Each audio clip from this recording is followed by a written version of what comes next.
Good morning everyone. ఈనాటి కార్యక్రమానికి హాజరైనటువంటి పెద్దలు, అదేవిధంగా జిమ్కి వచ్చినటువంటి వారందరికీ కూడా నమస్కారాలండి.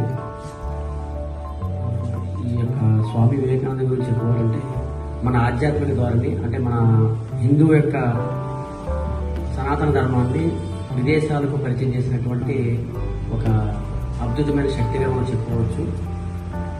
ఈయన అసలు పేరు నరేంద్రనాథ్ దత్తా. ఈయన 1863లో కలకత్తాలో జన్మించడం జరిగింది. 30 years స్పాన్లోనే మొత్తం ప్రపంచ దేశాల్లో మన భారతదేశం యొక్క గొప్పదనాన్ని గురించి తెలియజేయడం జరిగింది. ఇదివరకు అలా భారతదేశం అంటే ఎవరికీ తెలియదు, ప్రపంచ పటంలోనే భారతదేశం ఉన్నదన్న సంగతి ఎవరికీ తెలియని రోజుల్లో మన యొక్క హైందవ సంస్కృతిని విదేశాలకు చాటి చెప్పినటువంటి మహోన్నత వ్యక్తి. అదేవిధంగా యూత్ని మేల్కొల్పడంలో, అంటే మన భారతదేశం అభివృద్ధి చెందడానికి యూత్ ఏ విధంగా దోహదపడుతుందని చెప్పేసి యువకుల గురించి ఎక్కువగా ఉపన్యాసం ఇచ్చినటువంటి వ్యక్తి మన స్వామి వివేకానంద.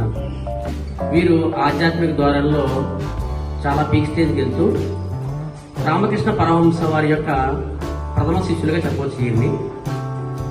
ఈ రామకృష్ణ పరమహంస, శ్రీమతి శారదామాత వారి భార్యాభర్తలు.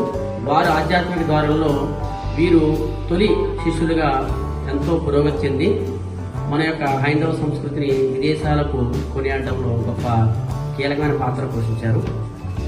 అటువంటి వ్యక్తి యొక్క జన్మదినమైనటువంటి ఈ రోజు నాడు మనం జనవరి 12ని మనం జరుపుకోవడం చాలా సంతోషంగా ఉంది.